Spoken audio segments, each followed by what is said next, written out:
Lord have mercy, y'all. I just got halfway through this video and a giant spider went running past me, about had a heart attack. So let's start over. I am shaking. Whew. Okay. Now, for this section, we're going to look at, again, solving equations, but this time we're going to talk about the multiplication property of equality. So first, let's review a few things. Hopefully I can get my heart rate down. I can stop trembling, and then we can get into this property. Okay, so first we have to remember that our goal when solving equations is to isolate the variable. We want to get the variable all by itself. And in order to do that, we need to undo what has been done to the variable. Okay, now as we're undoing what has been done to the variable, we must maintain balance.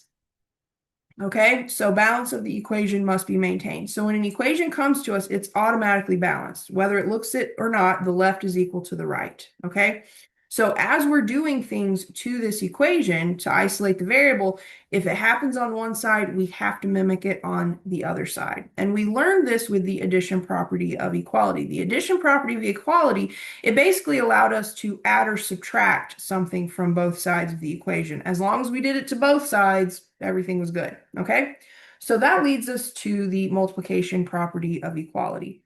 Okay, so this property is used when the coefficient of the variable term at the end is not 1. So you may not have necessarily caught on to this, but in the previous worksheet, when we were talking about the addition property of equality, we had a situation where we always had a coefficient of 1 on our variable. Well, that's rarely going to be the case. In a lot of situations, at the end, the final step to the equation, we're going to have some coefficient other than 1 on the variable. So we have to learn how to handle that. And we handle it by using the multiplication property of equality. Okay? So this allows us to multiply or divide both sides of the equation by the same number. So it works in a very similar fashion to the addition property of equality, where we could add or subtract on both sides of the equation. Here, it allows us to multiply or divide. Okay? So symbolically speaking, I am still shaking. I just cannot do spiders. Just can't do it. I just can't. Ugh. Anyway, so symbolically speaking, if we have the real numbers A, B, and C, so A, B, and C just represent some number, okay? We're saying, hey, let's start with A equals B. So we know that A is truly equal to B. Well, if we take A and B and divide them by C, we still have something that is true, something that is equal. A divided by C is going to equal B divided by C. The same thing works with multiplication. If we already know that A is equal to B, then A times C is going to equal B times C. So the whole heart and soul of this property is it allows us to multiply or divide both sides of the equation, which is always going to be necessary when we have an equation. We get down to that final step. If that final step has a variable with a coefficient other than 1, we have to use this property. Okay? I'm still shaking. It was like a battle. And honestly, the spider was like maybe the size of a dime, but in my head, it might as well have been the size of a boulder. Okay? Holy cannoli. Okay, so example 1 says apply the multiplication property of equality to each equation and then solve. We've actually already done this. We've done this a couple of times. We first looked at like solving equations actually when we were talking about proportions, and we looked very specifically at this property, okay? We also used this property when we were dealing with the percent equation. So proportions and percents, we talked about solving equations. So this probably isn't like brand new to you, okay? So let's go ahead and apply the multiplication property. Parts A and B, not bad. Parts C and D, also not bad, but we're going to look at a little trick to make parts C and D a bit easier. Okay, so first we have -7 times x equals 63. So what we're really doing is looking for what value could I multiply -7 by to get 63. But we're going to do this mathematically. So even if you can see into the future and see what the solution is, remember, you're in a class where your teacher wants to see your work, okay? So what we need to do is undo the multiplication of -7 and x, okay?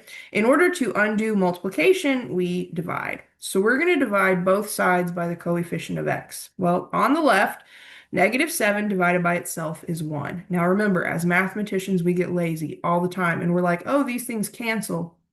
Yes, you could say the negative sevens cancel. That's not an incorrect statement. But please understand why they cancel. The negative sevens cancel because they have a quotient of 1. So when we take the negative 7 divided by negative 7, we get 1. 1 times x is just plain old x. Okay? So we were able to get that x alone. Now, 63 divided by negative 7 is negative 9. Okay? Now we want to check our work. The directions here to say, they say to check your solution. So we're going to do that. So we know from the previous worksheet that in order to check our solutions, we rewrite the equation. Anywhere we see a variable, we replace it with what we think the solution is. So we had negative 7 times x, which we're saying is negative 9. And we want to know, does that equal 63? Well, the answer here is yes. Negative 7 times negative 9 is positive 63. So we can say with confidence our solution is in fact negative 9. Now, remember I also told you about something called solution set notation.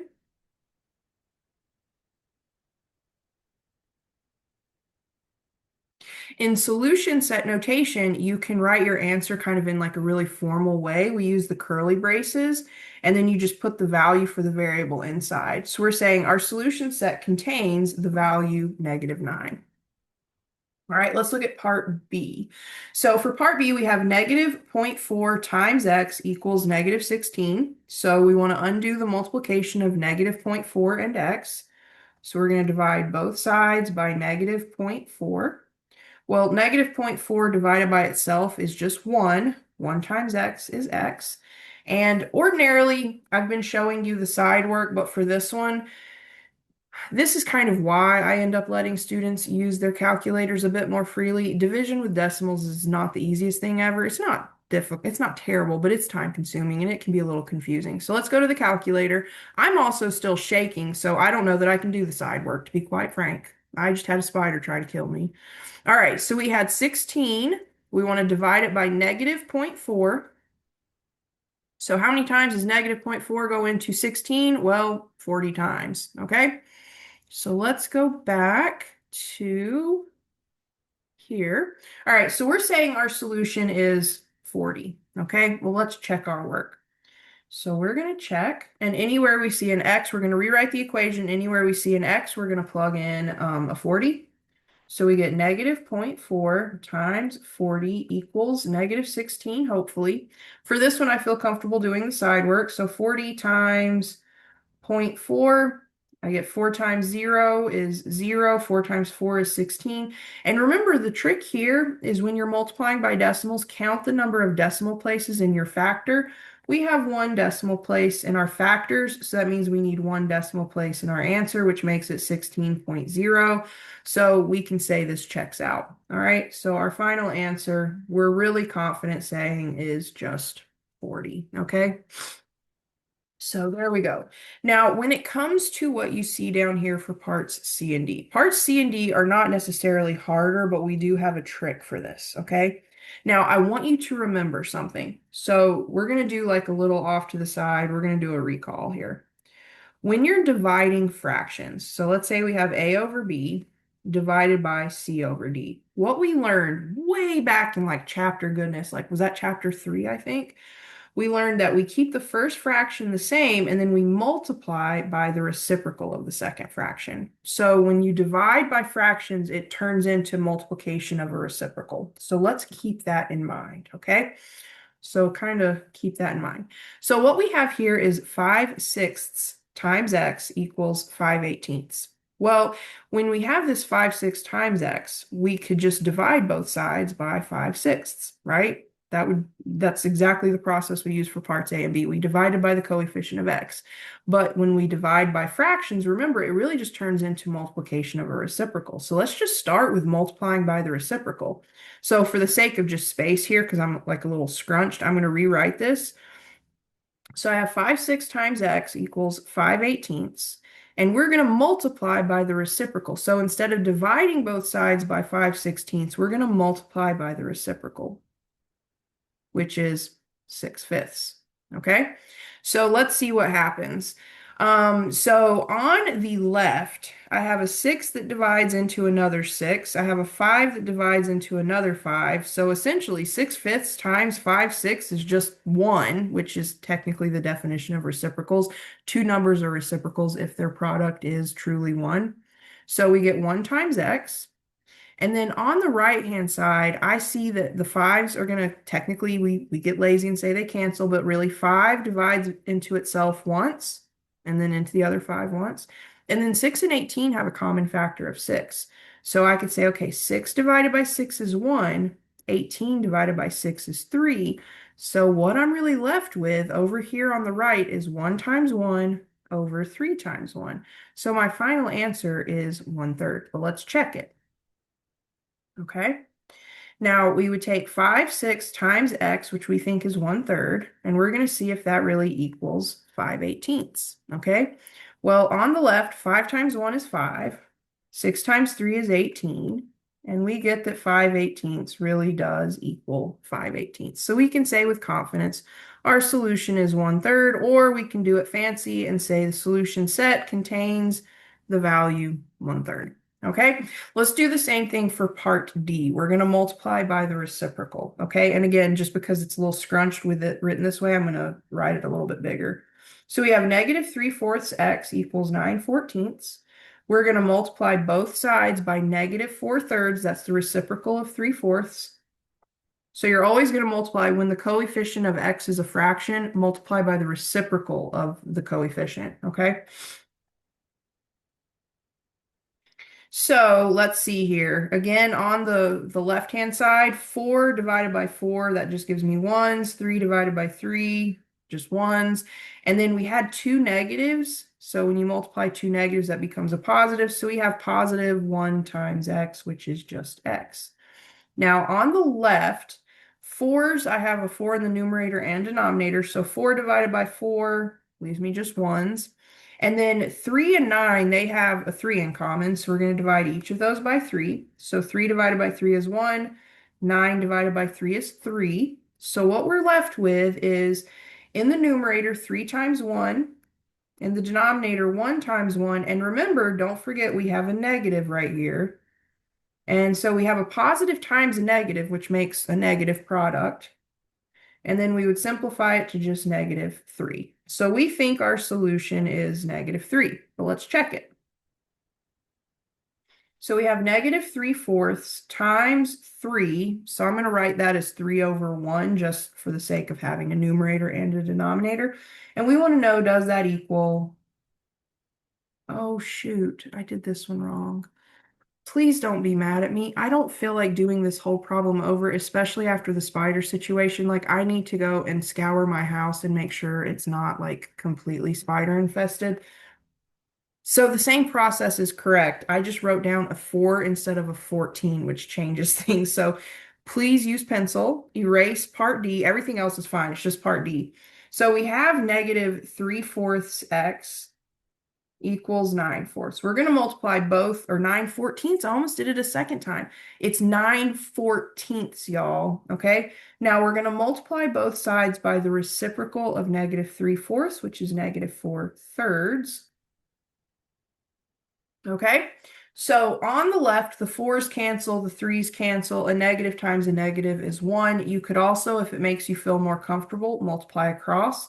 So -4 times -3 is 12. 3 times 4 is 12. So we get 12/12 times x, which is just 1 x. Okay. And then on the right-hand side, let's see if things simplify. So I've got 9/3. So 9 and 3 have a 3 that's going to divide out. So 3 into itself goes 1 time. 3 into 9 goes 3 times. And then 14 and 4 have a 2 in common. So the -4 divided by 2 is going to be -2. 14 divided by 2 is going to be 7. Okay. So let's see. I get 3 times -2. That's -6. And then 7 times 1 is just 7. So we think our solution is -6/7, but let's check it. I'm really, really sorry about the goof earlier. I'm surprised I made it this far without completely botching it. But it was just part D that had the goof. So let's see. We have -3/4 times -6/7. And we want to see if that equals 9/14. Okay. So let's see. 3 and 4 and 7 don't have any common factors, but -6 and 4 and 7 have a common factor of 2. So 4 and 6 are both divisible by 2. So let's divide. So 4 divided by 2 is 2. -6 divided by 2 is -3. So let's see what that gives us. We have -3 times -3, that's +9. And then we have 2 times 7 is 14. So we do get 9/14 equals 9/14. So everything's good. We can say with confidence our solution is -6/7. All right, make sure you write down a 14 and not a 4. Or we can say the solution set contains the value -6/7. Okay, so that is it for example 2, just applying the multiplication property of equality, or for example 1. Example 2, we're going to do a little bit more, just a teeny tiny bit more. Okay, so for example 2 here, it's just like what we did in the previous worksheet with the addition property of equality. I gave you 2 questions at the end that were a little bit more complicated, and we had to simplify first and then apply the addition property of equality. Same thing here. We have 2 examples that are a little bit more complicated than what we've dealt with in this worksheet. So we're going to simplify the equations first, both sides on either side of the equal, simplify it as much as you can, and then apply the multiplication property of equality. So for part A, we have 2x minus 12x equals 40. So let's simplify 2x minus 12x. Well, 2 minus 12 is -10. So we get -10x equals 40. And now we have something where we can apply the multiplication property of equality. We want to undo the multiplication of -10 and x. So we would divide both sides by -10. Well, on the left, -10 divided by itself is just 1. 1 times x is x. And 40 divided by -10 is -4.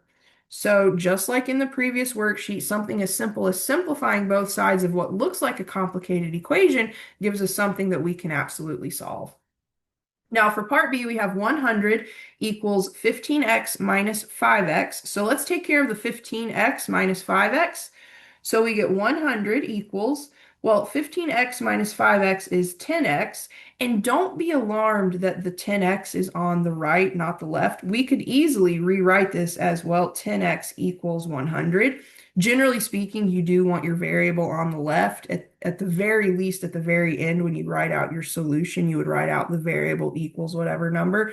But if the 100 equals 10x flips you out, just reverse it. 10x equals 100, just like 100 equals 10x. Okay? Now we need to undo the multiplication of 10 and x, so we divide both sides by 10.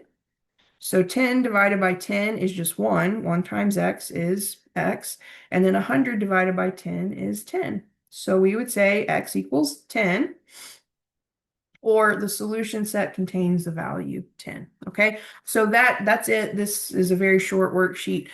So we've looked at the addition property of equality, we've looked at the multiplication property of equality. In the next section, we're going to kind of morph the two into one. We're going to use the properties together. So we're going to look at solving what were called like multi-step equations. So the equations in this worksheet and the previous worksheet were really just like one-step equations. We're going to combine the two properties and have to do some simplifying first. Okay, so we'll look at the whole process from start to finish of solving equations. All right, and then I think the last section of the chapter, we're going to look at word problems.